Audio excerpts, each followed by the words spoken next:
La connaissance que le fils prodigue eut du père après sa nouvelle naissance fut entièrement nouvelle, telle qu'il n'avait jamais eue auparavant. Il n'avait réellement jamais connu son père avant que la grâce ne paraisse. Son esprit avait été tiré de la mort, de l'obscurité, de l'éloignement, de la désolation, du chaos. Et il eut alors non pas simplement une connaissance objective de celui qu'il avait appelé père, mais une compréhension et une appréciation subjective et expérimentale de lui, car l'esprit du Fils était né en lui, ou lui avait été donné, par lequel s'écria Abba, Père. Il n'y a pas de relation avec Dieu ou de connaissance de Dieu qui nous sauve, si ce n'est par la grâce et la nouvelle naissance. Ainsi donc, ceux qui sont nés de nouveau sont devenus de petits enfants. Matthieu 18, 3. De petits enfants en Christ. 1 Corinthiens 3, 1. Dans les choses spirituelles, ce n'est pas mal si nous ne restons pas. Ces petits-enfants doivent tout apprendre à nouveau parce que toutes choses sont devenues nouvelles et tout cela vient de Dieu. 2 Corinthiens 5, 17, 18. Ils ont à apprendre une nouvelle sorte de connaissance, à vivre un nouveau genre de vie, en nouveauté de vie.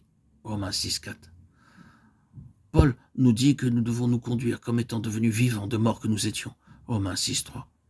Il nous faut apprendre que notre vie naturelle, ne peut pas faire la volonté de Dieu, vivre comme Dieu nous le demande, ou faire l'œuvre de Dieu. Ce n'est possible que par sa vie de résurrection.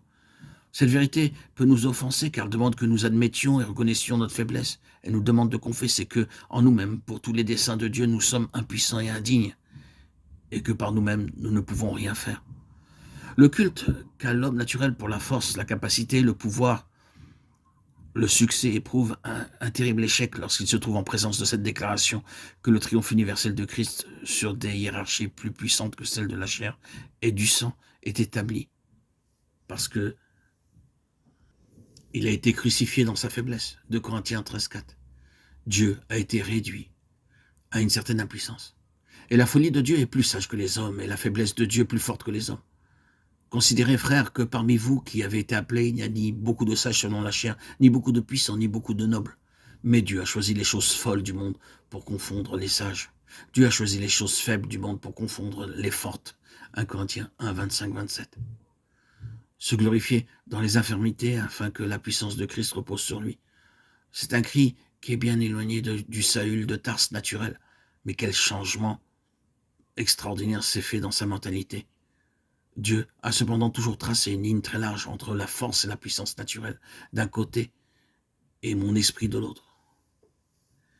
Et cette distinction demeurera jamais. Ce n'est pas par la puissance ou par la force, mais par mon esprit que s'accomplit cette œuvre, a dit l'Éternel.